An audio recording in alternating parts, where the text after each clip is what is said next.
Oke, sebelumnya selamat malam. Pemateri kita sudah bergabung. Selamat datang, Mbak Reni Rosalina. Sudah bersama-sama dengan kita malam hari ini. Ya, dan teman-teman semua mungkin diharapkan boleh mengaktifkan kamera ya, biar kita juga lebih kondusif begitu. Dan mohon untuk menyalakan mute-nya. Mohon maaf, maksudnya memastikan bahwa memang speakernya sudah di-mute begitu, agar acara kita dapat berjalan dengan kondusif. Seperti itu. Sebentar lagi kita akan pembukaan.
Oke, karena waktu sudah menunjukkan pukul 8.20 waktu Indonesia bagian tengah, mungkin kita mulai saja ya acara hari ini. Bismillahirrahmanirrahim. Assalamualaikum warahmatullahi wabarakatuh. Selamat Waalaikumsalam. datang. Baik, terima kasih. Selamat datang dan salam sejahtera untuk kita semua.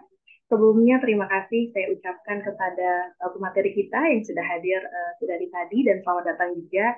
Dan terima kasih saya sampaikan kepada teman-teman peserta sekolah beasiswa 6 yang sudah meluangkan waktunya untuk hadir di acara Bincang Beasiswa kita malam hari ini. Dan kita akan membahas tentang scholarship opportunity dan CV overview begitu.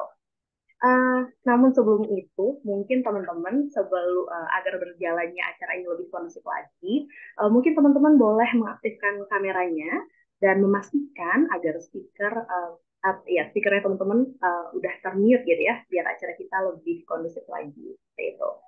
Dan karena materi malam hari ini keren banget gitu ya, sayang banget buat dilewatkan. Jadi silahkan teman-teman boleh juga sembari menyiapkan kertasnya gitu ya, atau bukunya, atau catatannya, pulpen mungkin sambil menulis begitu. Dan boleh sambilan siapkan cemilannya gitu, karena materi kita ke depan akan sangat menarik begitu. Nah, sebelum kita masuk lebih jauh untuk membahas materi-materi nanti yang sangat teman-teman tunggu-tunggu begitu, izinkan saya untuk membacakan CV dari pemateri kita pada malam hari ini. CV-nya panjang banget gitu ya, sangat panjang dan sangat menginspirasi saya pribadi begitu. Yang pertama, Mbak Reni sekarang, ya namanya Mbak Reni Rosalina, MSI, yang sekarang sedang menempuh pendidikan PhD atau doktoral gitu ya, di University of Science. Ya, saya mohon maaf kurang tahu cara bacanya di Thailand seperti itu. Ya mungkin nanti diluruskan Mbak Reni ya. Ya, mengambil Biomedical Science program seperti itu. Sebelumnya Mbak Reni juga menamatkan masternya gitu, studi S2-nya di ITB dengan studi Chemistry Department begitu. Dan amazing gitu ya. Kalau kita baca terus ke bawah, saya sangat menarik sekali gitu CV-nya. Beliau Mbak Reni begitu merupakan lulusan cum laude dari ITS dengan Departemen Chemistry juga seperti itu. Dan sekarang teman-teman sekalian, pemateri kita malam hari ini merupakan dosen di Universitas Palangkaraya seperti itu. Untuk riset, untuk publikasi dan pengalaman Mbak Reni luar biasa panjang, mungkin nggak akan habis kalau disebutkan malam hari ini gitu. Kita nggak jadi seminar nanti, nggak jadi bincang beasiswa gitu ya, saking panjangnya CV beliau. Baik. Sebenarnya teman-teman sudah semakin tidak sabar gitu ya untuk mendengarkan materi yang luar biasa pada malam hari ini. Mungkin langsung saja kepada Mbak Reni Rosalina, waktu dan tempat dipersilahkan. Iya, halo, tes, udah terdengar suara saya? Iya, Sudah jelas ya? Iya, terima kasih untuk Kak Arfiana ya, Kak Arfiana yang sudah membuka acara dan memperkenalkan saya pada malam hari ini. Di sini mungkin nanti sesinya adalah kita seperti sharing ya, sharing-sharing seperti bercerita sih bagaimana sih pengalaman saya dulu waktu mendaftar beasiswa, kemudian bagaimana saya mengurus dokumen dan mungkin dia sedikit kiat-kiat bagaimana sih supaya nanti kita itu peluangnya itu lebih besar untuk bisa mendapatkan beasiswa. Tentunya di sini juga saya bukan apa ya seperti yang wah gitu enggak, kita santai aja, kita sharing-sharing saja, semoga apa yang saya berikan pada malam ini setidaknya bisa memberikan manfaat buat kawan-kawan semua yang ada di sini gitu. Nah, malam ini topiknya itu kan mengenai apa namanya scholarship opportunity ya, jadi peluang beasiswa dan juga kalau saya sih tadi dapatnya adalah bagaimana sih menyusun CV atau membuat CV untuk kita apply ke beasiswa. Sedikit sharing saja sih sebelum memulai ke materi. Jadi kesempatan saat ini tuh ya, kesempatan untuk mendapatkan beasiswa terutama di luar negeri itu sangat terbuka luas sekali ya, karena banyak banyak sekali scholarship opportunity. Di Indonesia pun udah ada LPDP. Kemudian untuk kampus-kampus di luar negeri, kalau misalnya kita rajin cari-cari, nah itu juga peluangnya sangat besar sekali. Dan menurut saya ya,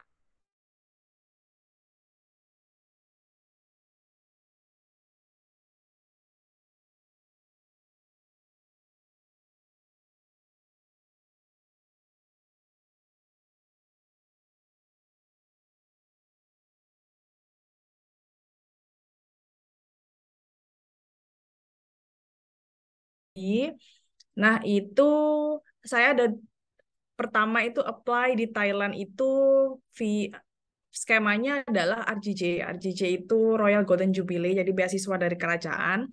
Namun pada saat itu saya kurang beruntung. Jadi tidak selalu saya apply pertama diterima ya, ada fail-nya. Jadi yang saya apply pertama kali itu tahun 2018 itu saya kurang beruntung karena belum nasib yang pasti yang pertama, dan kedua mungkin karena kuotanya itu lebih sedikit daripada tahun sebelumnya, karena tahun sebelumnya tuh kebetulan suami saya juga apply beasiswa yang sama. Jadi saya dan suami saya kebetulan itu kuliah PhD di kampus yang sama di Thailand, di Khon Kaen University. Tapi suami saya masuk duluan di tahun 2018. Nah, dari beasiswa Royal Golden Jubilee ini, beasiswa dari kerajaan Thailand. Nah, yang di tahun 2018 maaf 2000 saya agak lupa sih, mungkin 2000, oh suami saya apply di 2017 untuk masuk di 2018. Kalau saya apply di 2018 untuk masuk di 2019 kan. Nah, 2018 itu saya kurang beruntung di Royal Golden Jubilee Scholarship ini. Kemudian saya apply lagi di tahun 2019, jadi 6 bulan setelahnya, itu saya kembali apply di sama 2 beasiswa, yaitu Royal Golden Jubilee, dan satunya lagi adalah beasiswa kampus Konken, yaitu GMS Scholarship. Jadi saya mengapply 2 beasiswa. Jadi saking kepinginnya saya S3, saya itu apply 2 beasiswa. Dan pada saat itu, sebenarnya pada saat saya apply yang pertama di Royal Golden Jubilee ini, saya sudah approach ke calon advisor saya. Jadi saya cari, kebetulan pada saat itu ketika kita mendaftar beasiswa Royal Golden Jubilee ini, diberi list advisor yang eligible untuk membimbing mahasiswa yang PhD dan mengambil beasiswa RGJ ini. Nah, jadi saya bukan ketemu sih, berkomunikasi dengan calon advisor saya ini dulu.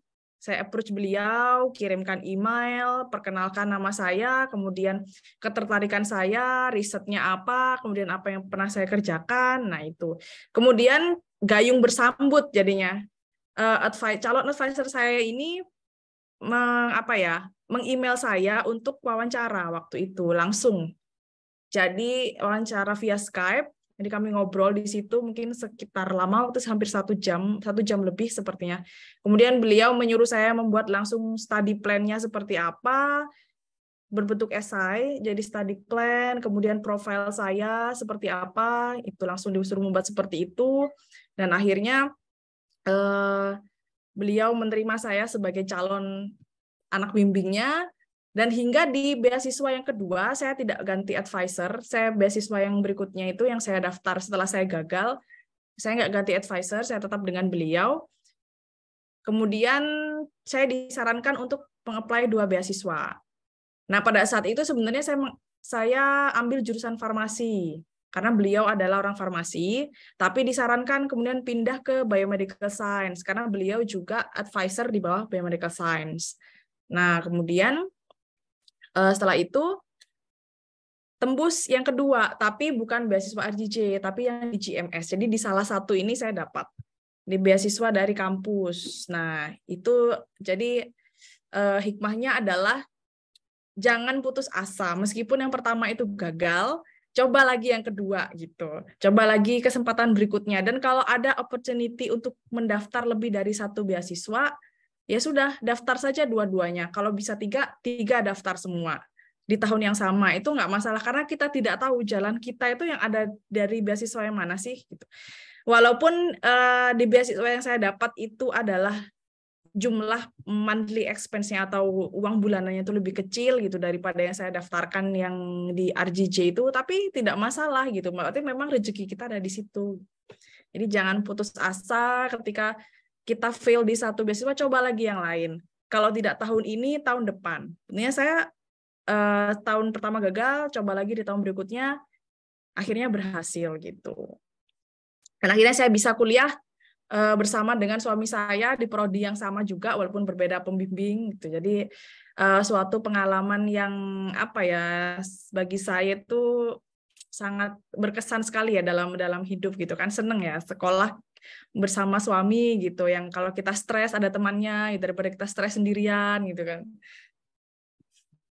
Nah, itu sedikit pengalaman ya. Jadi harus rajin cari-cari sebenarnya, harus rajin cari-cari. Mungkin sekarang informasi itu terbuka lebar ya, di internet tuh banyak banget. Jadi silakan mencari informasi, terutama di kampus yang dituju itu di mana, kita bisa buka websitenya. Misalnya kalau ke Thailand, contohnya ke Konken, di official websitenya itu udah ada. Kalau ada beasiswa itu udah langsung diumumkan di situ. Di Chulalongkorn kalau di Thailand juga kita bisa sangat mudah sekali untuk memperoleh informasi kalau mereka lagi open beasiswa.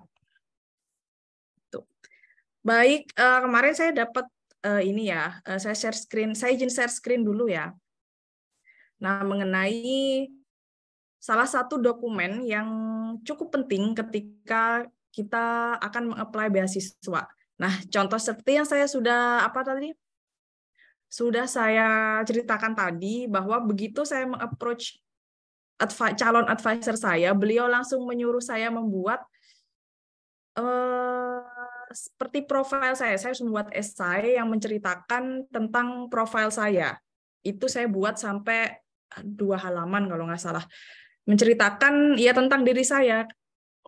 Kemudian juga membuat study plan.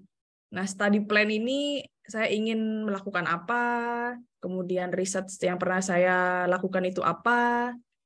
Jadi salah satunya CV ini mungkin penting ya, karena ini adalah bagaimana kesan pertama seorang rekruter beasiswa atau mungkin calon advisor kita atau mungkin ketua prodi yang akan menyeleksi berkas kita itu melihat potensi kita sebagai calon mahasiswa mereka.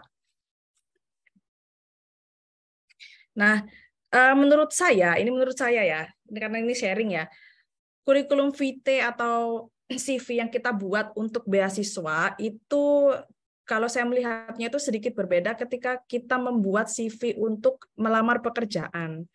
Nah, kalau mungkin melamar pekerjaan itu yang kita tonjolkan ya pengalaman kerja kita sebelumnya menangani apa saja, soft skill kita, hard skill kita apa saja. Nah, kalau yang untuk beasiswa ini hampir mirip juga poinnya. Cuman kita harus lebih tonjolkan sebenarnya background edukasi, background sekolah kita apa dulu, terutama pada saat kalau apply beasiswa S2 berarti background sekolah S1 kita apa, major kita apa, atau prodi kita apa, lalu riset terutama, riset yang pernah kita tangani itu apa saja sih? Karena riset ini poin yang sangat krusial ya. Jadi bagaimana sih nanti advisor ini, karena mereka pasti punya project. Nah, mereka akan mempertimbangkan apakah calon mahasiswa saya ini bisa menghandle project saya. Nah, itu dilihat dari riset yang pernah kita tangani. Tapi jangan berkecil hati, kalaupun kita itu hal yang sangat baru untuk kita, setidaknya kita bisa nanti ketika diwawancara menunjukkan effort lah, kita bisa belajar banyak hal seperti itu. Lalu kemudian skill laboratorium, misalnya kalau saya kan dari kimia ya, nah kalau mungkin dari yang sosial bisa mungkin ya tunjukkan hal yang berkaitan dengan apa yang akan riset apa yang akan kita apply nanti, atau yang akan kita kerjakan nantinya. Kenapa tidak mau next ya? Nah, oke. Nah, ini beberapa hal yang penting untuk dicantumkan dalam CV. Yang pertama itu seperti biodata diri. Kemudian ada pengalaman organisasi atau pengalaman kerja. Kemudian riwayat pendidikan. Nah, ini seperti yang saya bilang tadi, ini juga penting.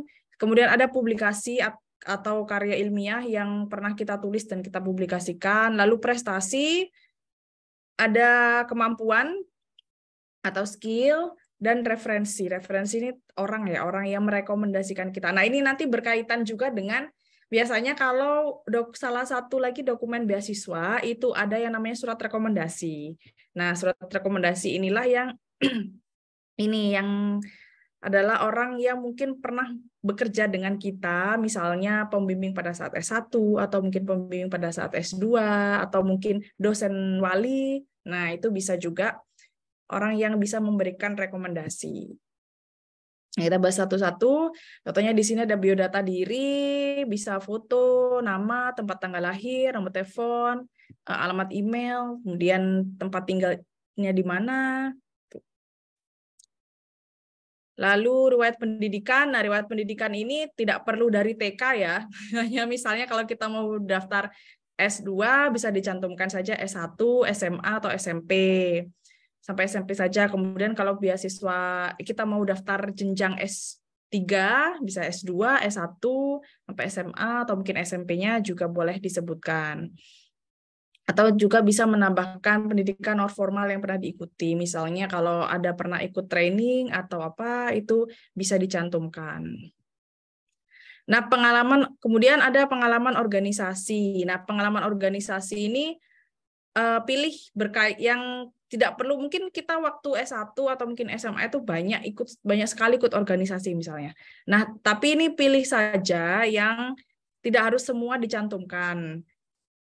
Pilih yang sedikitnya itu berkaitan dengan jurusan yang akan kita pilih. Atau kalau memang itu semuanya tidak terkait, nah pilih yang setidaknya peran kita tuh paling besar. Misalnya menjadi ketua, nah itu yang kita cantumkan. Atau yang levelnya itu tinggi, misalnya pengurus organisasi nasional, misalnya, atau pengurus organisasi yang tingkat universitas. Nah, pilih mungkin 3 atau 4, itu sudah menunjukkan bahwa kita itu bisa bekerja dengan tim, atau kita punya sifat leadership. Nah, itu poin yang bagus ya.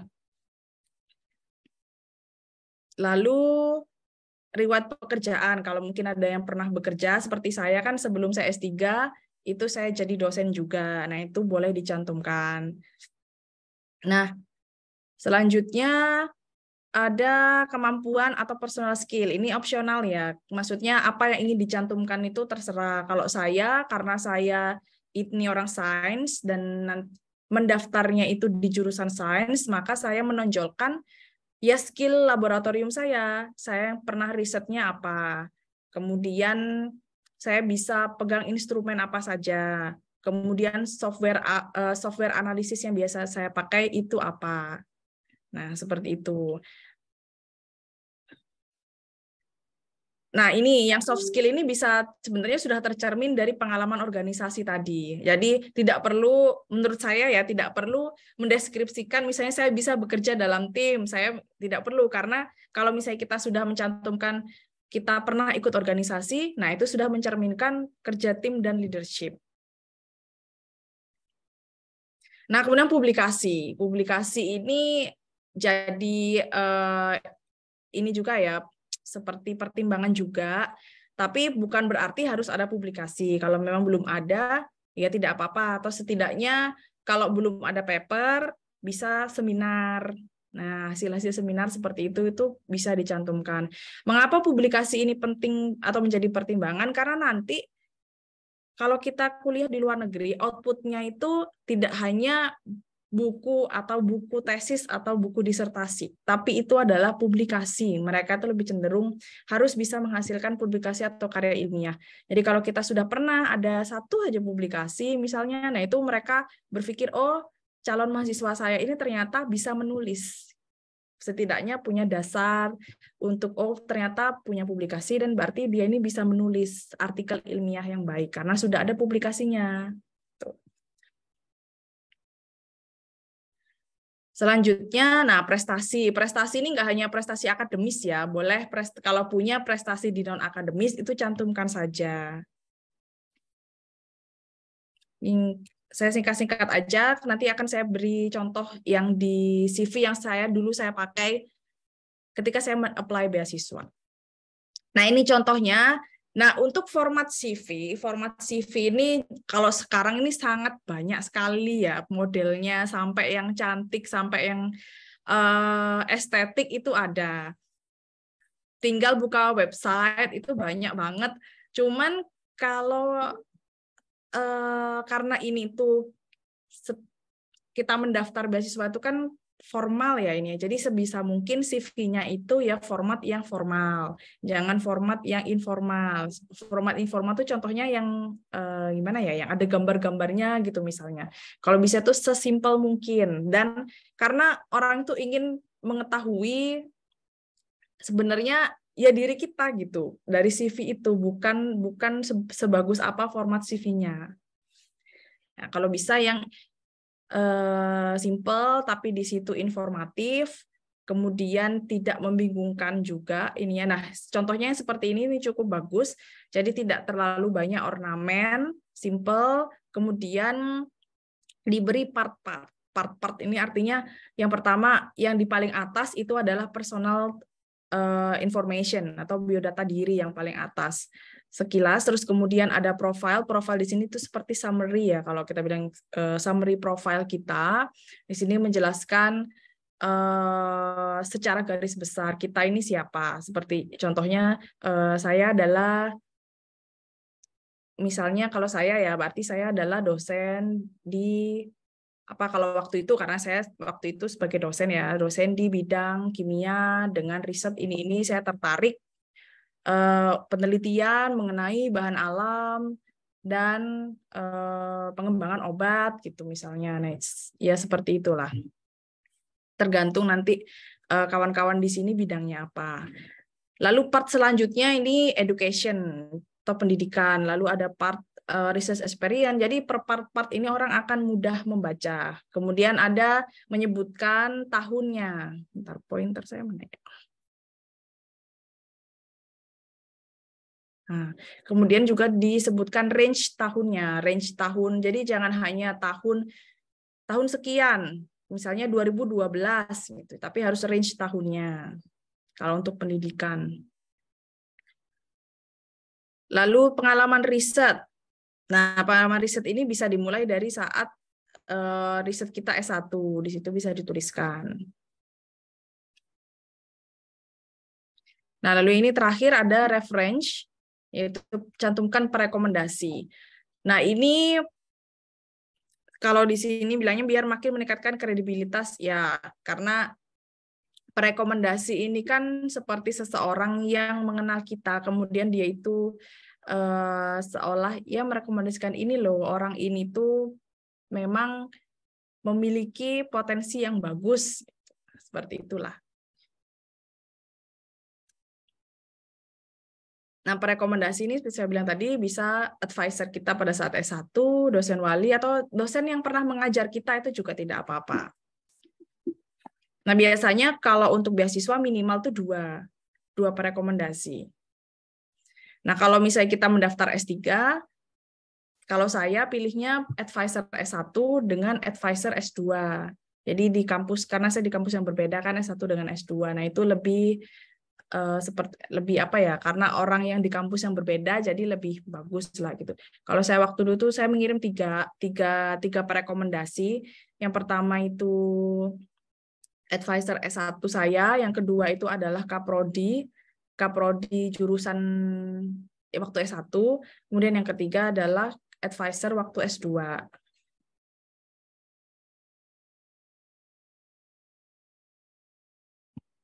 Nah, ini beberapa website untuk membuat CV online, atau kalau misalnya kita bukan orang yang pandai membuat format ya, jadi kita orangnya yang seperti saya nggak terlalu estetik atau nggak terlalu bagus dalam membuat format. Nah, itu bisa ada yang otomatis juga, bisa langsung tinggal kita masukkan data-data kita, nanti mereka akan meng-create template dari template yang kita pilih, seperti itu.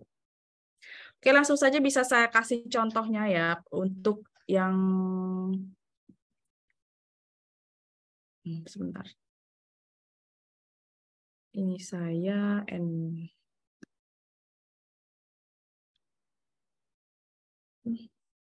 jadi kecoret sebentar.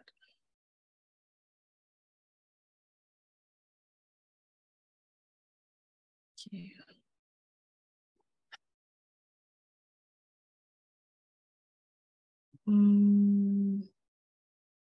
Ini dia. Nah, ini contohnya.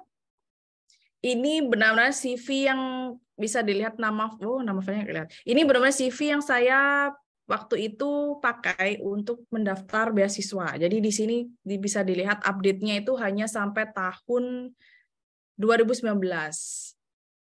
Nah, karena saya daftar waktu itu di 2019 kan untuk berkasnya. Ini, jadi ini update CV yang saat itu saya pakai. Nah, saya pilih format yang seperti ini saya buat sendiri formatnya, jadi tidak melalui website yang online itu. Ini saya buat sendiri formatnya, dan saya memilih lebih formal, gayanya lebih formal. Ada ya formal juga sih, karena bukan yang seperti apa, gimana ya menjelaskannya, CV yang ada template-templatenya seperti itu. Nah, jadi part yang pertama di sini ada foto. Ini ada foto yang formal ya, foto yang formal. Boleh juga mungkin ada foto yang bergaya seperti itu, tapi tetap dengan pakaian kita yang formal, kemudian gaya kita juga formal. Kan ada sih yang kayak foto bergaya gitu tapi tetap formal. Nah, itu boleh cantumkan. Asalnya jangan foto selfie atau foto kita yang sedang di apa itu namanya? Di pemandangan atau apa. Nah, supaya orang tuh bisa melihat muka kita dengan jelas gitu. Nah, ini kemudian ada personal ini di bagian yang paling atas ini saya sebutkan nama, kemudian kontak yang bisa dihubungi.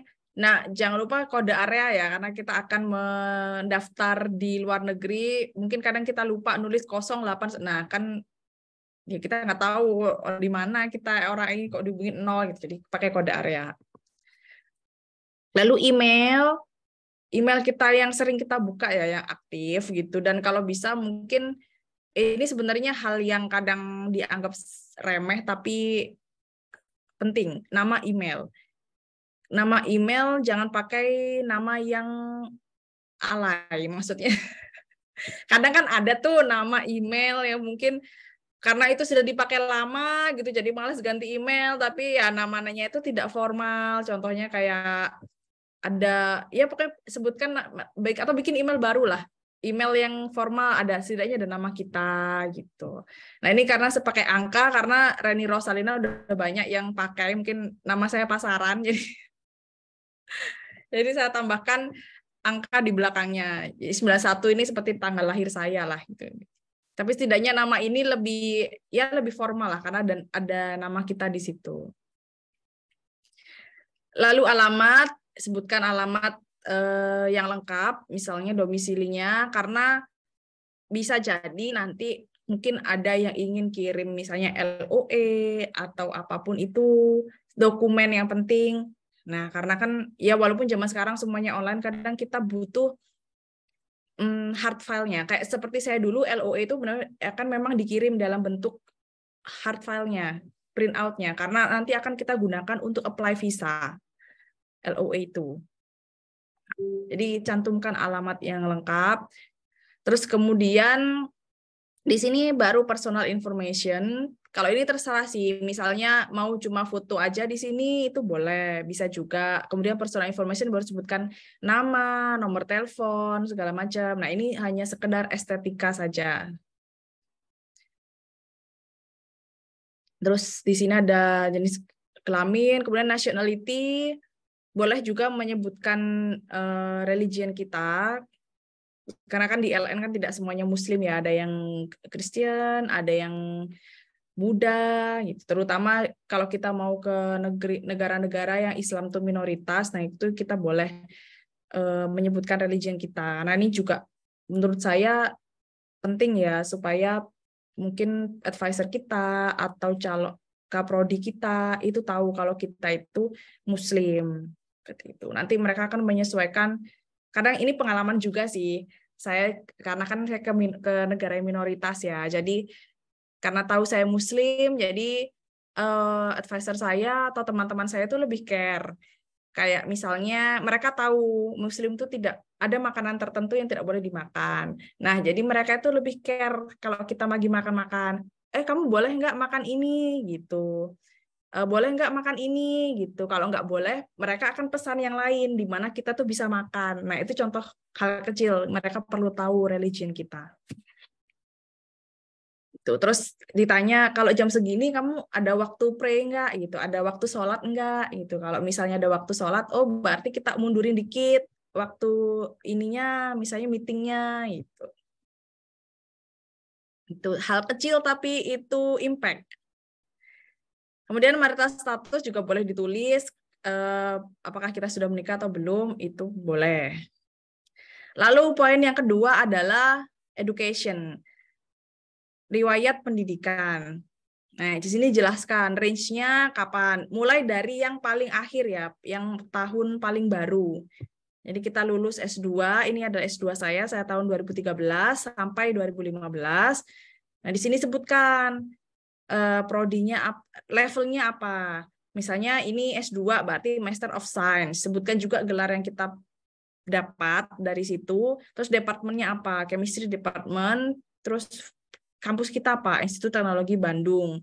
Indonesia. Nah, untuk nama kampus ini kalau misalnya tidak ada official nama Inggrisnya, contohnya misalnya ITB itu tidak punya official nama Inggris. Jadi kalau dalam ijazahnya itu tetap tertulis Institut Teknologi Bandung walaupun itu dalam bahasa Inggris. Jadi tulis saja tetap seperti itu, seperti aslinya, tidak perlu di bahasa Inggriskan. Nah, terus juga research field kita itu apa? Walaupun sudah tahu jurusannya apa, tapi lebih dalam lagi. Riset kita itu apa? Contohnya ini saya menuliskan natural product and chemical synthesis. Jadi bahan alam dan sintesis senyawa kimia. Nah, kemudian tuliskan GPA atau IPK. Di sini 3,67 saya tuliskan. Kemudian jangan lupa, ini penting. On scale of 4. Jadi skalanya berapa? Karena kadang di LN tuh pakai skala yang berbeda. Nah, tuliskan. Jadi dari skala 4. Lalu kemudian judul tesis kita, judul tesis S2. Misalnya kalau saya di sini Synthetic Study of Quinoline Carboxylic Acid Derivative. Lalu tulis juga advisor atau supervisor kita. Namanya. Lalu yang S1 juga seperti itu. Sama formatnya. Kalau misalnya, nah ini tulis juga kalau misalnya S1 atau S2-nya cum laude, tulis saja juga cum laude. Atau mungkin bisa selain predikat cum laude ada kan misalnya best 3 gitu, atau best 3 mahasiswa terbaik. Nah, itu bisa dituliskan juga di situ. Ditulis juga nih final project title-nya apa, supervisornya siapa. Nah, kemudian yang waktu SMA, senior high school, ini di mana, kemudian bisa dituliskan juga achievement yang paling tinggi yang pernah didapat apa. Cukup satu saja menurut saya udah menggambarkan kalau kita tuh juga siswa berprestasi pada saat SMA ya. Di sini yang saya tulis, ini third place of National Olympiad Biology. Nah ini waktu SMA, kalau misalnya ada yang lain, ya silahkan ditulis. Sebenarnya saya banyak aja sih waktu itu, tapi saya pilih satu aja yang walaupun tidak relate ya, ini biologi saya apply-nya di biomedical science atau pharmaceutical science, tapi ya nggak apa-apa gitu, karena SMA kan kita tuh tidak apa ya, nggak fokus gitu loh, apa sih, nggak fokus kita itu mau ke kimia, ke biologi, atau mungkin ke hukum, ke manajemen gitu kan, jadi nggak masalah. Lalu, nah ini alasan lain tuh sebenarnya saya tuh sering gitu lomba kimia atau lomba apa sih waktu itu fisika gitu, tapi nggak pernah menang gitu. Jadi cuman ini aja apa peserta-peserta aja. Nah itu kan nggak ini juga ya, nggak terlalu bagus untuk dipajang di CV gitu, walaupun ada gitu. Nah selanjutnya ini training. Kalau misalnya punya sekolah informal bisa dicantumkan di sini di part yang berbeda. Nah, kalau ini saya karena tidak punya, jadi saya mencantumkan training saja. Saya pernah ikutan training apa aja sih? Tuh, ini misalnya di sini saya pernah ikut training untuk pengajaran karena saya dosen waktu itu. Nah, ini sama juga dimulai dari tahun yang paling baru. Ini saya 2016 ya, saya sudah tua ya. Karena waktu itu saya daftar tahun 2019 ya. Nah, ini beberapa training yang pernah saya ikuti. Nah, dalam ini saya bahasa Inggriskan, sebenarnya nama trainingnya dalam bahasa Indonesia sih, tapi saya bahasa Inggriskan. Bisa juga ditulis dalam bahasa Indonesia, kemudian diberi dalam kurung. Bahasa Inggrisnya itu apa. Jadi, kalau menuliskan kayak seperti ini, training atau apapun, kalau memang itu training kita namanya dalam bahasa Indonesia, boleh bahasa Indonesianya, kemudian dalam kurung bahasa Inggrisnya. Karena kalau ditulis bahasa Indonesia aja, kalau kita apply ke luar negeri, ya orang nggak tahu itu training apa, gitu, nggak ngerti gitu. Nah, di sini saya beri keterangan. Sebenarnya tujuan training itu apa sih? Kadang kan ya ini ya training di Indonesia tuh namanya itu terlalu panjang dan kadang itu kayak iya, itu training apa sih kok namanya itu panjang banget gitu. Jadi saya beri dalam kurung di sini, special training for junior lecturers in Indonesia. Jadi itu training untuk dosen muda di Indonesia gitu. Kalau ini kan udah jelas ya, improvement and development of laboratory service. Nah, itu udah jelas. Kalau ini kan agak tidak jelas ya, maksudnya basic instructional skill teknik itu apa gitu. Nah, kalau ini juga jelas, training on preparation, research, and scientific publication. Jadi, training untuk mempersiapkan riset dan artikel ilmiah. Jadi, tidak perlu dijelaskan lagi dalam kurungnya itu seperti apa. Lalu, nah ini, skill. Skill ini boleh macam-macam, karena saya orang science, jadi yang saya tonjolkan laboratory skill. Nah, mungkin kalau yang lain apa ya, kalau bidang sosial tuh saya agak kurang paham. Mungkin kalau misalnya bidang yang tidak menggunakan lab, mungkin skillnya ya mungkin public speaking, pernah mungkin jadi pembicara atau pemateri di mana saja. Nah, itu bisa. Kemudian mungkin analisis statistik. Nah, itu kan sering dipakai tuh di sosial, atau ya seperti itulah, bisa skill yang ini cantumkan. Kalau ini berkaitan dengan riset yang pernah saya lakukan dan teknik yang pernah saya pakai, misalnya separasi senyawa alam gitu, teknik kromatografi, kemudian instrumen yang pernah setidaknya saya pernah pakai alat itu. Ada UV-Vis, ini FTIR, NMR, MS. Nah, ini juga and related software for analysis. Jadi supaya ditahu kalau kita tuh juga bisa pakai software. Kemudian chemical synthesis method, terus kemudian bioaktivitas, nah seperti itu. Nah, ini penting, publikasi. Kalau tidak ada, tidak apa-apa, cantumkan aja yang mungkin pasti pernah seminar sekali 2 kali. Itu dicantumkan juga conference. Ini publikasi, ini saat saya S1 waktu itu, yang di paling akhir nih tahun 2013, kemudian yang ini juga waktu S2 tahun 2015, kemudian yang tahun 2017 ini selama saya menjadi dosen. Jadi tidak harus nama pertama. Kalau misalnya ada nama kedua, ya sama cantumkan aja. Jadi semakin banyak itu semakin bagus. Gitu. Nah, ini kan saya nama pertama ada, nama kedua ada, gitu. Nama ketiga boleh, pokoknya ada nama kita aja. Nah, kalau misalnya publikasi kita banyak, udah sangat expert nih, publikasinya itu udah banyak banget. Nah, boleh kalau bisa dipilih nama pertama aja, nah itu boleh. Itu karena saya waktu itu publikasinya belum terlalu banyak, jadi ya saya cantumkan nama pertama, nama kedua, saya cantumkan aja, pokoknya ada nama saya gitu. Lalu conference, nah ini conference yang pernah kita ikuti, seminar ya bisa apa saja, waktu kita S1, waktu kita S2, itu bisa disebutkan. Nah, walaupun kita cuma jadi partisipan, itu nggak apa-apa, tulis aja. Jadi nggak hanya kalau kita sebagai pembicara, bisa ditulis sebagai oral presenter, seperti ini.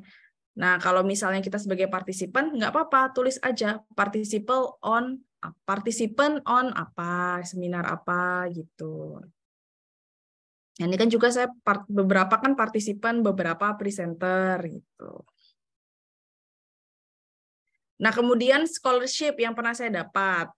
Nah, ini menurut saya mungkin orang kadang lupa ya mereka mencantumkan scholarship yang pernah mereka dapat itu apa. Tapi sebagai pencari beasiswa, ini salah satu yang penting. Kenapa? Karena berarti mahasiswa ini tuh pernah loh dapat beasiswa gitu. Berarti dia itu memang orang berpotensi gitu. Kadang orang itu bagus banget ininya, tapi dia nggak pernah dapat beasiswa. Lah kenapa? Gitu kan menemukan tanda tanya. Ini salah satu nilai jual juga. Nah, ini pernah saya mendapatkan beasiswa, saya S2 itu BPPDN. Kalau sekarang itu namanya mungkin apa ya namanya ya kalau sekarang itu apa ya nama sekarang BPP yang untuk kuliah S2 itu yang BU kah, beasiswa unggulan? Nah, itulah pokoknya ini tuh yang beasiswa dari Kemenristek, yang dulu namanya itu masih Kemenristek, kalau sekarang kan Kemendikbudristek ya. Ini tuh dari Kemenristek yang untuk kita lanjut ke sekolah S2. Tuh. Dan waktu S1 saya juga pernah mendapatkan beasiswa yang itu mungkin namanya itu PPA, Peningkatan Prestasi Akademik. Nah, itu dituliskan juga. Kemudian prestasi. Nah, prestasi ini pilih aja yang paling bagus. Menurut kawan-kawan paling bagus, ini saya tuliskan 2 prestasi saya yang paling, dan tahunnya agak-agak baru lah. Misalnya 2000, kalau misalnya saya untuk daftar 2019 berarti 2018 atau 2017 gitu. Sebenarnya mungkin waktu kalau nggak ada ya berarti waktu SMA itu boleh. Kalau range-nya. Jadi sebenarnya itu dalam CV itu boleh kita mencantumkan range kegiatan kita tuh mulai dari tahun mungkin dari awal kita mungkin 10 tahun ke belakang itu juga boleh. Karena kan tapi kembali lagi karena ini untuk dibaca oleh recruiter, jadi jangan terlalu panjang juga dan jangan terlalu singkat. Jadi range yang bagus itu sebenarnya 5 tahun lah, setidaknya 5 tahun dari kita saat apply. Berarti kalau saya 2019 mungkin sampai 2014 atau 2013 lah. Nah, ketika saya S1 kan saya masuk di ketika saya S2 kan 2013 kan. Nah, karena kita 5 tahun. Tapi karena saya juga ingin menunjukkan track record saya waktu S1, jadi ya saya perpanjang lagi sampai karena saya S1 itu 2009 kan, atau ya pada saat kita lulus S1 lah paling enggak 2013 atau 2012 seperti itu. Lalu research grant. Nah, tadi selain kita menonjolkan mana tadi scholarship, nah ini bagi yang sudah bekerja, tonjolkan juga kita tuh pernah dapat hibah apa atau kita pernah pegang project apa di tempat kerja kita. Nah, itu menunjukkan kalau sebenarnya kita itu orang yang bertanggung jawab. Kemudian kita itu bisa mengatur. Intinya itu kita bisa punya skill manajemen. Nah, seperti itu. Ini research grant yang pernah saya dapat di tahun 2019 dan 2017. Ini saat saya kerja sebagai dosen. Ini semua hibah yang saya tuliskan ini hibah dari Kemenristek-Dikti ya. Itu. Lah walaupun nanti research atau mungkin grant-nya itu misalnya dari tempat kerja kita, misalnya dari kampus atau mungkin dari perusahaan, nggak harus dari kementerian, nggak apa-apa, cantumkan aja. Yang penting kita tuh pernah dapat hibah atau dapat project yang kita sebagai penanggung jawabnya di situ. Kemudian riwayat pekerjaan. Riwayat pekerjaan ya bisa dituliskan saja ini karena saya sudah bekerja dari mulai tahun 2015 akhir. Nah, jadi ya saya tuliskan 2015 sampai ketika kita akan mendaftar beasiswa itu. Nah, kebetulan di 2019 ini saya pada saat mendaftar beasiswa itu pas dapat itu saya resign. Lalu yang terakhir, nah ini reference, ini saya cantumkan 2 referensi di sini. Ada Profesor Dr. Tasim Ersam, beliau adalah advisor saya di waktu S1. Jadi tuliskan namanya siapa, kemudian sebagai siapa, sebagai apa beliau. Apakah pembimbing kita S1, apakah pembimbing kita S2, ataukah dosen kita. Berarti kalau dosen kita ya berarti lecturer, misalnya berapa tahun, misalnya beliau mengajar kita satu tahun gitu misalnya. Jadi kayak atau 2 tahun misalnya.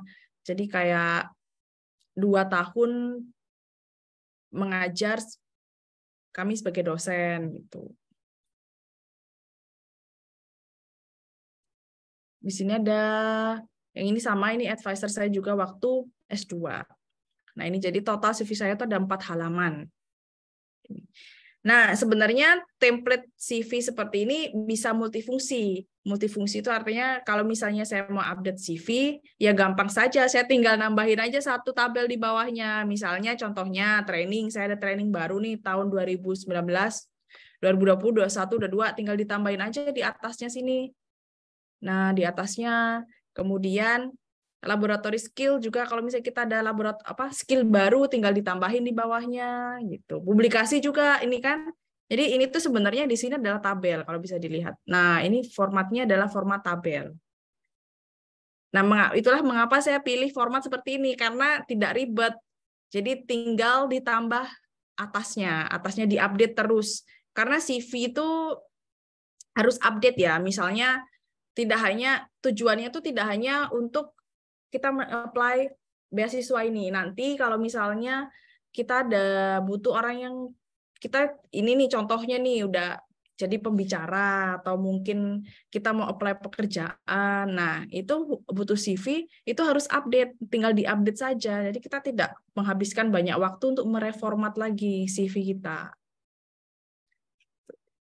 Nah, nanti kan bisa publikasi ada yang baru ditambah lagi, jadi banyak publikasi kita yang belakang-belakang misalnya atau nama kedua ingin dihapus, tinggal dihapus. Ini salah satu pertimbangan ya bagaimana kita memilih format CV. Jangan sampai format CV kita tuh kita oke, bagus banget, tapi ketika kita butuh dan itu versi yang update, nah kita harus mereformat lagi CV-nya. Dan kadang ya tips lagi, saya juga selalu menyediakan 2 versi CV. Yang pertama CV dalam bahasa Inggris, yang kedua adalah CV dalam bahasa Indonesia. Kalau ini kan yang format versi bahasa Inggris. Jadi saya juga punya yang sama formatnya tapi dalam bahasa Indonesia. Lalu biasanya saya juga pecah lagi tergantung tujuannya. Kalau misalnya itu saya pakai untuk lebih ke pekerjaan. Nah, kalau untuk pekerjaan biasanya saya sedikit ubah ininya urutannya yang di atas itu apa. Pekerjaan kan ini tergantung juga pekerjaan ya, karena pekerjaan saya sebagai dosen ya tentunya hampir sama ininya formatnya. Tapi work experience-nya ini saya taruh agak atas, sedikit di atas. Nah, mungkin setelah publikasi, setelah publikasi itu saya taruh di atas di sini. Setelah publikasi, kemudian conference, di sini baru work experience. Nah, kemudian saya tambahkan research grant, ini saya taruh lagi agak atas. Jadi kan research grant itu kan, nah ini karena kan biasanya saya untuk apply hibah penelitian. Nah, seperti itu saya taruh agak atas research grant-nya.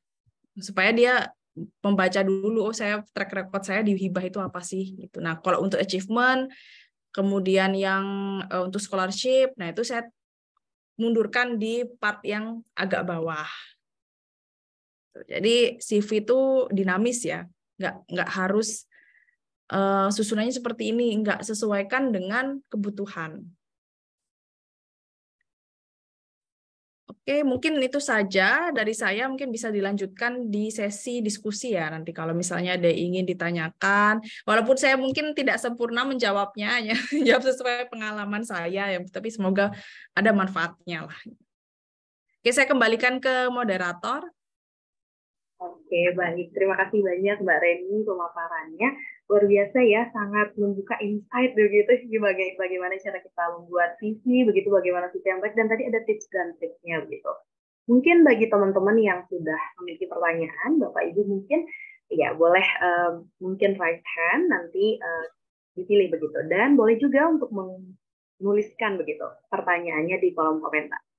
Silahkan untuk sesi pertama ini mungkin kita buka dulu untuk 2 orang penanya ya. Maaf, 3 deh. Sebenarnya banyak nih antusiasme. Boleh di sini ada Mas Mungkin bisa Adin. saya stop. Oh ya, Oh ya, boleh Mbak. Stop share aja dulu ya. Oke. Ya, boleh mungkin Mas Adin untuk penanya pertama. Silahkan. Terima kasih Mbak Arvin. Apa suara saya sudah terdengar? Iya sudah Mas, cuman agak kurang jelas mungkin ya. Oh ya, oke, ini lebih jelas. Assalamualaikum warahmatullahi wabarakatuh. Waalaikumsalam. Sebelumnya saya ucapkan terima kasih dulu kepada Mbak Reni ya. Luar biasa sekali ilmunya yang sudah kita dapat pada malam hari ini. Karena seminggu kemarin tuh terus terang aja menulis CV ini karena referensinya banyak, jadinya kita agak bingung mana sih yang sesuai gitu. Nah, perkenalkan dulu, nama saya Adin, Mbak. Saya bekerja di Badan Pusat Statistik Provinsi NTB. Jadi sehari-hari tugas kita sebagai penyedia data statistik sektoral, sebagai acuan untuk kementerian lain juga. Nah, terkait dengan hal itu, ada beberapa pertanyaan saya. Ini yang pertama, untuk training, Mbak ya.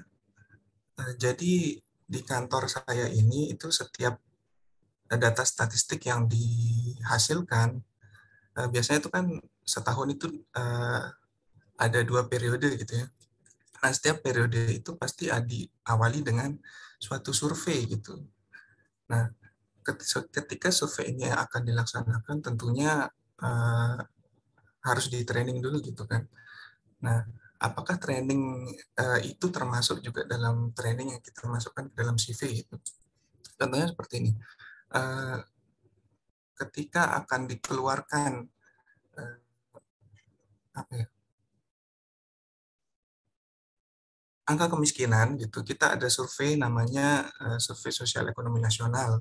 Nah, itu butuh petugas yang harus dilatih dulu oleh instruktur gitu. Nah, apakah misalnya saya ketika menjadi instruktur itu kan perlu dilatih dulu oleh pusat. Nah, apakah training itu termasuk di dalam apa yang bisa kita sampaikan dalam CV ini gitu? Itu yang pertama. Kemudian yang kedua, untuk buku atau publikasi tersebut. Nah, jadi setelah survei itu dilaksanakan, artinya ada hasilnya gitu kan, kayak tadi misalnya angka kemiskinan. Biasanya di BPS itu kita membuat suatu publikasi dalam bentuk buku gitu, Mbak. Jadi biasanya salah satu contohnya gitu indikator kesejahteraan rakyat gitu. Nah, ketika publikasi itu kita sebagai salah satu yang ikut menulis di sana, apakah itu juga masih termasuk di dalam publikasi atau buku yang ditampilkan di dalam CV ini? Mungkin sementara itu aja sih, Mbak. Dua dulu. Terima kasih, Mbak ya. Baik, terima kasih Mas Adin. Mbak Reni mungkin mau dijawab dulu atau dikumpulkan? Ya, langsung jawab aja ya. Baik. Nah, untuk yang training ini, kalau itu training rutin ya berarti, Mas Adin? Halo? Enggak rutin, Mbak. Dia tergantung ketika ada kegiatan itu atau tidak. Nah, berarti itu bisa dicantumkan karena itu kan memang training yang istilahnya kalau kita sebutnya itu kita cantum itu sebuah training ya berarti ada outputnya. Jadi outputnya itu ya berarti kita punya skill itu dan misalnya ada sertifikatnya. Nah, itu bisa dicantumkan dalam CV. Ya, Di ada sertifikat. sertifikat. Nah, itu jadi yang menghasilkan output misalnya sertifikat.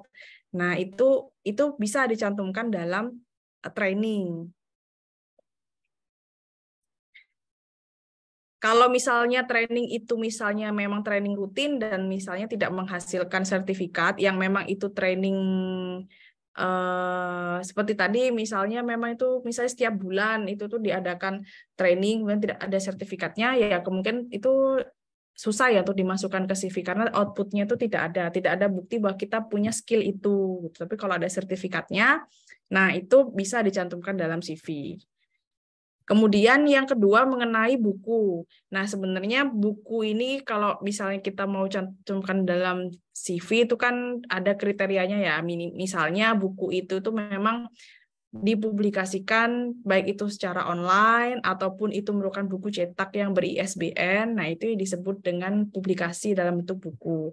Jadi kalau misalnya ini berarti bukunya memang diterbitkan secara online atau ada bentuk cetaknya? Kita biasanya minta ISBN sih, Mbak. Minta Nah, kalau ada, ISBN, ya kalau ada. terus cuman untuk yang tercetaknya itu hanya kita cetak di kantor saja gitu. Tapi Ya. untuk yang online-nya itu kita pasang di website. Nah, itu termasuk buku karena sudah ada ISBN-nya dan terpublikasi online, kemudian ISBN-nya ada dan dicetak walaupun itu di kantor saja tidak masalah, itu juga merupakan suatu publikasi dalam bentuk buku. Terima kasih, Mbak Ros. Ya, sama-sama. Selanjutnya mungkin. Baik, terima kasih Mas Adin untuk pertanyaannya. Mungkin selanjutnya kita beralih ke penanya berikutnya. Di sini ada Mbak Nur Fahmi. Ya, Mbak ya, sebenarnya silahkan mungkin boleh untuk.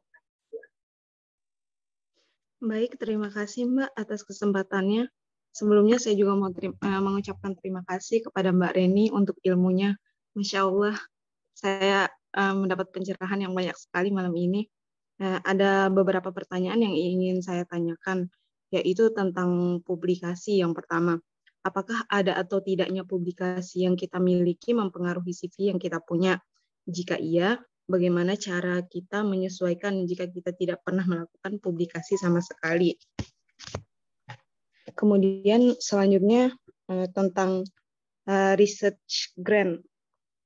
Apakah harus proyek besar yang harus kita masukkan di research grant?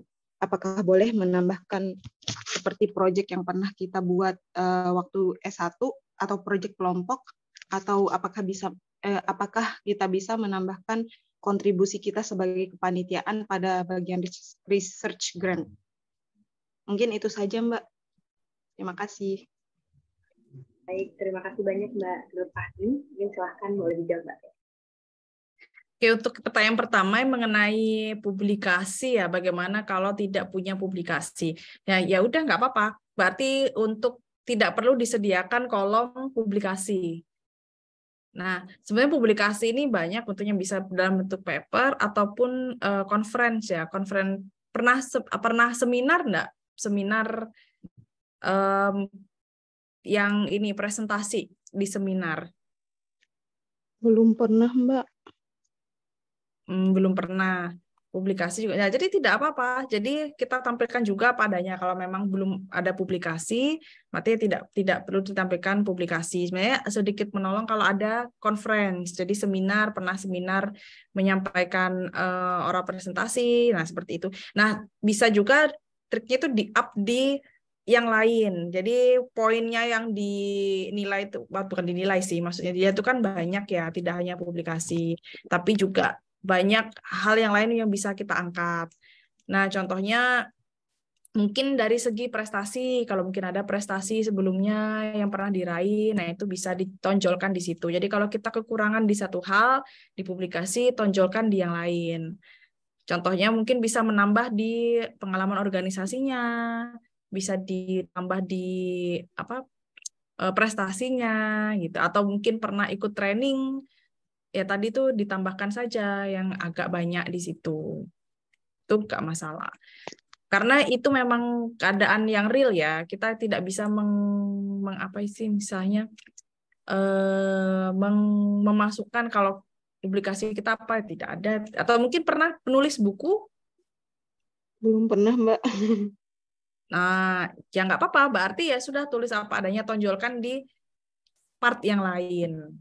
Baru Karena sebatas nulis modul aja sih, tapi nggak pernah dipublikasiin gitu. Tapi dipakai nggak di institusi? Iya, Nah, dipakai. itu bisa. Nah, itu boleh. Misalnya karena kan itu kalau misalnya hanya dipakai di kalangan institusi saja, nah itu tetap bisa juga mungkin bisa ditulis writing experience misalnya, atau mungkin book atau menulis buku. Jadi book authors misalnya kayak gitu tuh boleh. Berarti modul itu termasuk ke buku gitu, Mbak? Atau gimana? Iya, kalau tadi kan kalau buku yang dari kasusnya Mas Adin itu kan masuk ke publikasi. Kalau yang ini tulis aja partnya, misalnya bikin part sendiri, misalnya writing experience atau apa tadi. Tapi jangan dimasukkan di part yang publikasi karena itu kan tidak terpublish secara luas ya, hanya berkaitan, atau bisa juga dimasukkan di work experience, sebutkan di situ ininya Mbak Nur Fahmi bekerja sebagai apa, terus di bawahnya itu book misalnya kayak writing module of itu. Oke. Jadi digali-gali sebenarnya kalau kita menulis CV itu kayak apa ya, kita tuh kayak menggali apa yang pernah kita lakukan gitu. Terus kemudian pertanyaan yang kedua, apa ya tadi ya? Pertanyaan yang kedua mengenai Research grant, Mbak. Oh ya, research grant. Nah, research grant ini berkaitan, nah proyek kecilnya ini ada yang mendanai atau tidak? Tidak ada. Berarti Kayak semacam tugas kelompok waktu kuliah gitu aja. Nah, itu sebenarnya tidak bisa dimasukkan ke dalam grant, karena kalau grant itu harus ada yang mendanai, minimal kampus, nah itu atau institusi. Nah, ada pihak pendananya. Kalau memang tidak hanya sekedar cuman project dan tidak ada pihak yang mendanai, nah itu kita sepertinya jangan dimasukkan ke part yang grant di dalam CV. Itu menurut saya ya, karena kita tidak bisa mempertanggungjawabkan, maksudnya siapa yang mendanai itu, karena namanya grant kan berarti hibah, ada yang memberi kita dana. Kalau kita nggak ada yang memberi dana atau dana mandiri itu kan seperti ya, berarti bukan grant kan, memang kita project kita apa. Nah, kalau mau membuat itu, misalkan dimasukkan ke CV ya jangan dimasukkan di part grant, tapi dimasukkan misalnya project experience. Nah, itu bisa apa? Jadi kayak itu sejenis seperti kayak yang tadi saya sebutkan di part education itu loh. Di part education itu kan ada kayak research field. Nah, itu bisa ditambah misalnya project experience, pernah kerja project apa. Kalau itu memang project yang penting dan mendukung mendukung apa ya, skill yang ingin kita tunjukkan di beasiswa yang ingin kita apply atau jurusan yang ingin kita apply, itu bisa dicantumkan di situ. Jangan dimasukkan di grant, di part grant. Oke, Mbak, thank you. Oke, baik. Terima kasih banyak. Ada mungkin lagi sebelum kita beralih ke kolom komentar ya, sorry sudah ramai di kolom komentar. Ada lagi yang ingin bertanya? Oke. Baik, kalau tidak ada, sebelum ke kolom komentar, saya juga punya pertanyaan mungkin Mbak Reni. Maaf nih sebelumnya, sangat excited soalnya ya, dengan materinya. Baik, yang pertama, saya ada 2 pertanyaan Mbak. Yang pertama, apakah kita hal-hal atau misalkan training atau misalkan seperti juara begitu, apakah yang kita cantumkan itu harus ada bukti fisik seperti sertifikat, atau boleh mungkin dokumentasi, atau soalnya saya punya satu lomba yang kebetulan waktu itu saya telat mengambil sertifikat dan coba minta ke panitia, tapi sampai sekarang belum ada respon, sudah beberapa kali belum ada respon, hanya saya punya seperti apa ya, pialanya begitu mungkin. Apakah itu boleh begitu, karena lombanya lumayan begitu karena menang, sayang sekali kalau misalkan tidak ditulis begitu. Mungkin itu pertanyaan pertama Mbak. Dan yang kedua, karena kita sama-sama MIPA gitu mungkin ya, atau nge-lab, kalau misalkan koordinator assistant lab gitu, praktikum, apakah itu masuknya ke work experience atau kita bikin kolom sendiri? Karena itu juga ada gajinya gitu ya, mungkin kalau misalkan yang dikelompokkan berdasarkan work experience itu berdasarkan karena gajinya gitu, atau lebih ke pengalaman apa nge-lab gitu mungkin ya. Mungkin itu 2 kalau dari saya dulu Mbak, sebelum kita beralih ke kolom komentar. Nah, oke. Yang pertanyaan pertama, lomba tadi ya.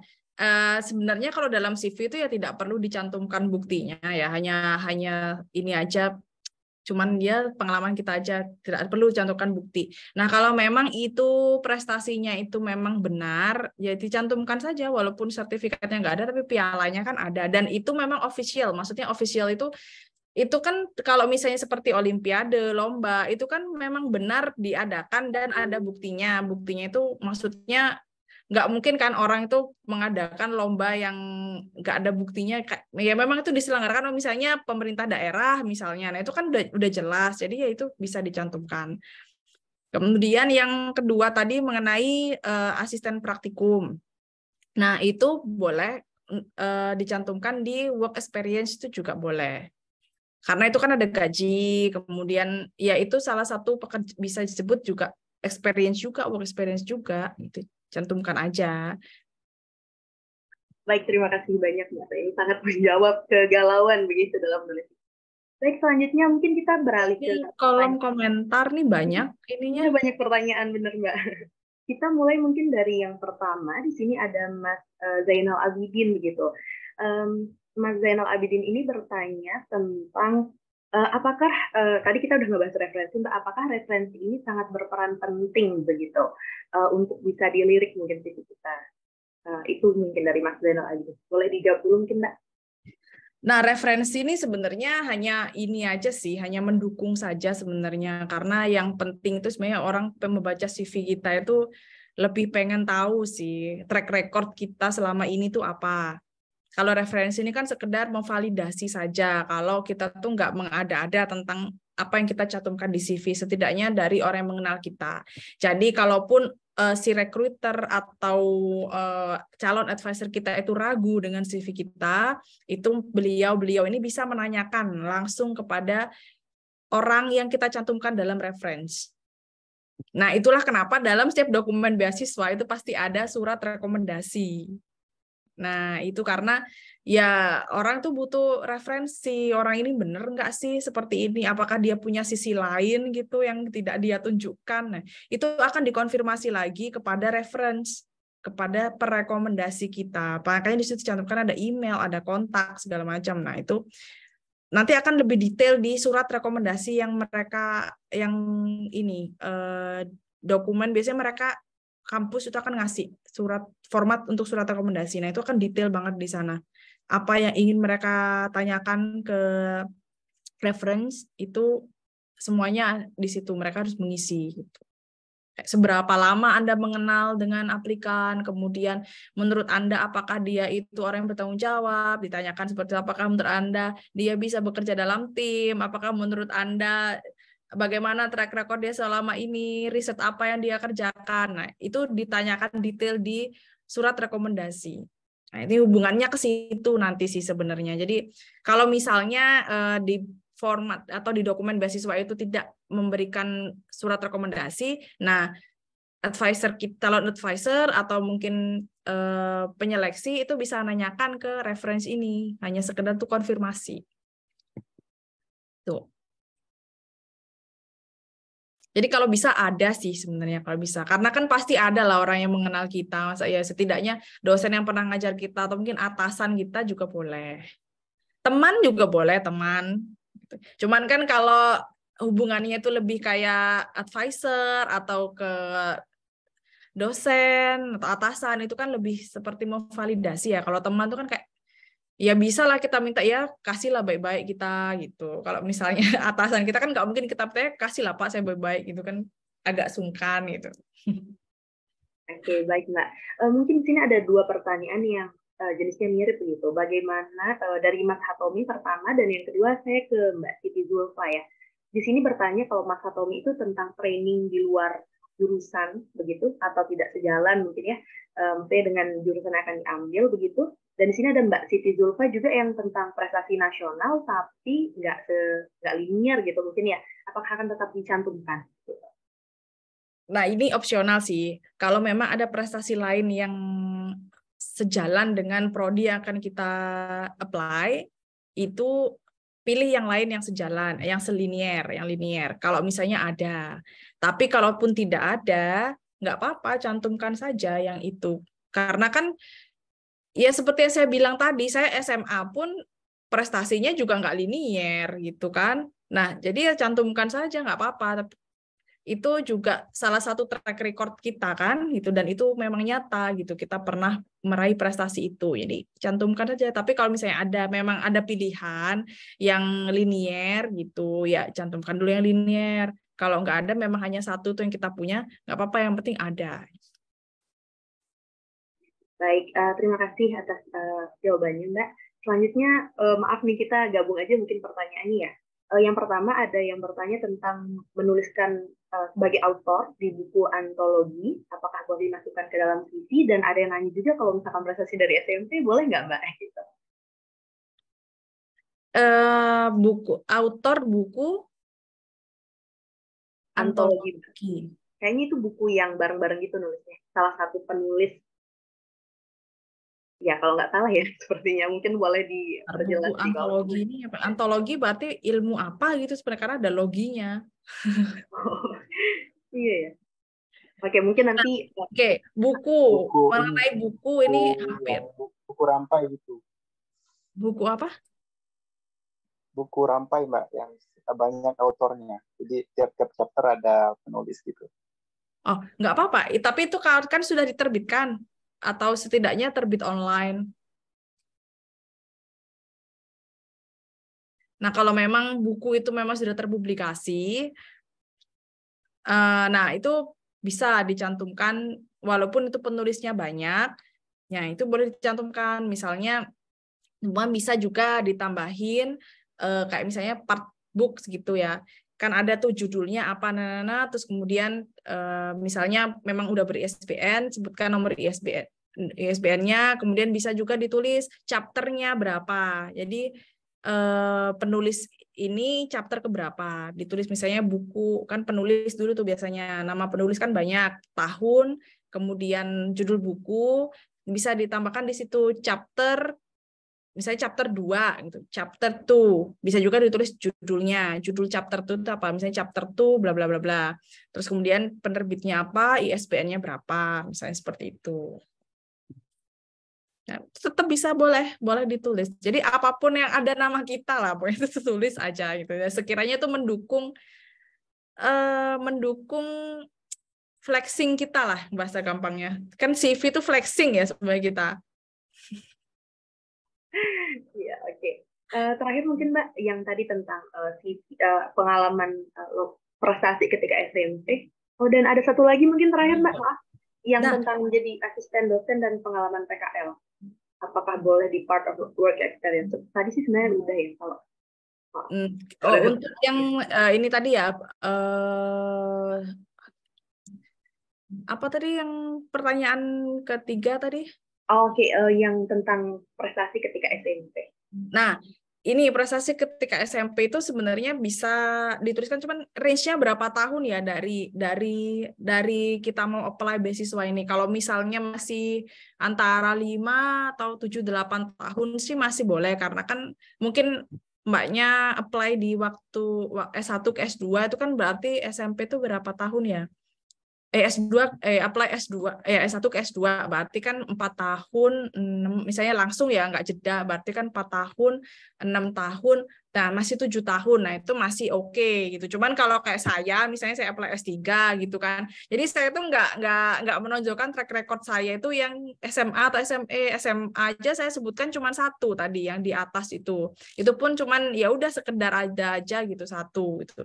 Cuman yang saya tonjolkan track record di S1 dan S2 gitu. Tapi kalau misalnya yang ini SMP itu masih ya range waktunya tuh nggak terlalu old banget, tua banget, ya nggak apa-apa. Cuman kalau terlalu tua, misalnya udah terlalu lama gitu, sepertinya ya karena atau mungkin karena dinilai ini ya lombanya agak apa namanya high quality, misalnya Olimpiade Nasional gitu, misalnya jadi dapat emas gitu, misalnya tuliskan saja nggak apa-apa di tahun berapa gitu.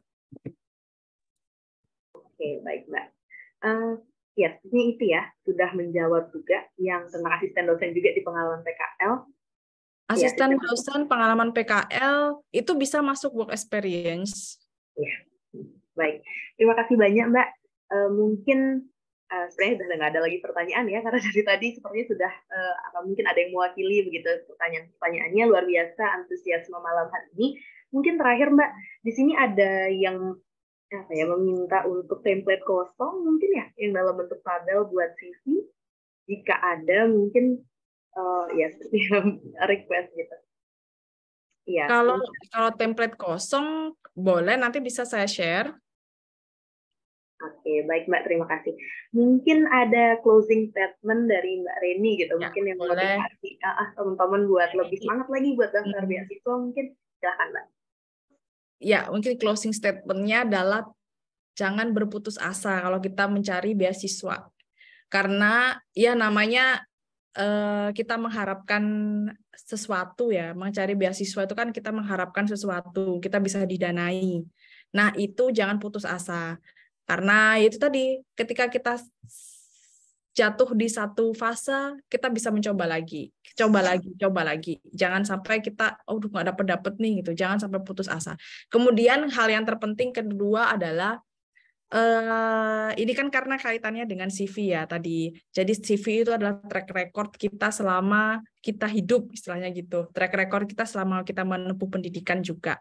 Nah, jadi hal yang penting itu sebenarnya selagi kita punya waktu, isilah hidup kita atau hari-hari kita tuh dengan hal-hal yang bermanfaat. Nah, karena apa? Ya itu tadi bisa kita masukkan ke dalam CV. Jadi sambil menunggu bukaan beasiswa, kita bisa ikut-ikut seminar, walaupun itu hanya sebagai peserta. Kita bisa mengasah skill kita, misalnya ikut training yang gratisan. Nah, kita bisa misalnya menulis buku, atau mungkin kita bisa mengerjakan sesuatu. Karena itu apa? Nanti akan kita bisa masukkan ke dalam CV yang membuat orang itu bisa tahu potensi kita itu seperti apa.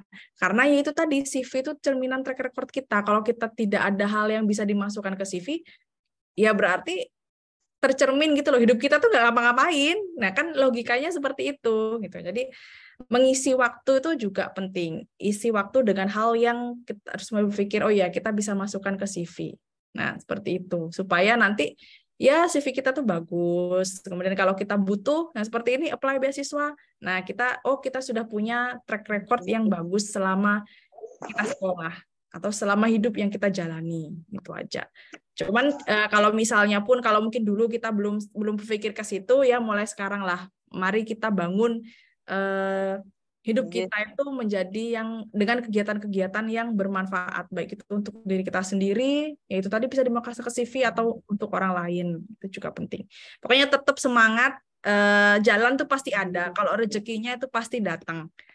Kalau enggak tahun ini, tahun depan, kalau enggak tahun depannya lagi. Kalau misalnya enggak dapat, ya itu maksudnya gini, percayalah bahwa jalan Tuhan itu lebih baik. Mungkin ada hal nanti yang didapatkan di belakang. Kenapa kok saya nggak dapat beasiswa di tahun dulu? Kenapa kok dapatnya setelah 5 tahun, setelah 6 tahun gitu? Nah, pasti akan ada hikmahnya nanti. Jadi jangan pernah putus asa gitu aja. Dan selalu update informasi. Itu yang penting. Baik, terima kasih ya, luar biasa malam hari ini. Isi materi kita daging semua gitu. Closing statement-nya juga luar biasa sekali, Mbak. Ya, jangan pernah berputus asa, jatuh lagi, mungkin boleh coba lagi, terus coba lagi bahkan. Dan CV kita itu adalah cerminan hidup kita gitu, dan terus melakukan hal yang bermanfaat. Luar biasa banget, Mbak. Terima kasih banyak. Dan mungkin malam hari ini kita cukupkan sampai dengan di sini. Namun sebelum itu, nanti sebelum closing atau setelah closing begitu, kita akan foto bersama. Boleh untuk menyalakan kameranya, kita biar ada foto bersamanya gitu ya. Dan saya mewakili teman-teman dari Sekolah Beasiswa 6 mengucapkan terima kasih yang tak terhingga kepada Mbak Reni Rosalina gitu, dan juga kepada teman-teman peserta semuanya ya yang sudah meluangkan waktunya untuk hadir malam hari ini. Dan mohon maaf gitu ya apabila ada hal-hal yang kurang berkenan selama acara ini berlangsung. Baik, saya tutup. Wassalamualaikum warahmatullahi wabarakatuh. Terima kasih teman-teman sekalian, dan ayo kita foto bersama. Jangan live dulu ya. Kita foto bersama, mungkin boleh menyalakan kameranya kita oke. Kita foto. Oke, silakan. Ya, teman-teman sekalian, jangan khawatir, nanti insya Allah slide, terus ada template kosong, terus juga ada nanti rekaman, insya Allah kita bakal share ya, setelah malam ini mungkin atau besok. Silahkan boleh menyalakan kameranya, kita ada sesi foto bersama kita. Oke, di sini, ya baik. Oke, di sini ada 2 slide. Oke, kita di sini ada 2 slide, jadi kita dan nggak tahu ya tempatnya di mana, jadi tetap senyum gitu dalam 6 detik mungkin kita bagi 1 sampai 3, 1 sampai 3. Oke. Oke, di sini untuk slide pertama. Oke, buat slide pertama senyum ya. 1, 2, 3. Oke, slide pertama sudah ditangkap. Bentar. Dan untuk di slide kedua boleh jangan tegang dulu, boleh lepas senyumnya. Oke, kita beralih ke slide kedua. Di slide kedua, tetap senyum ya. 1, 2, 3. Oke, sudah.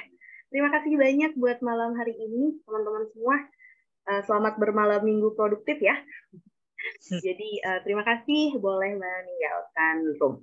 Dan jangan lupa kita masih akan tetap ada materi-materi yang luar biasa ke depan ya setiap akhir pekan. Jadi akhir pekan kita produktif.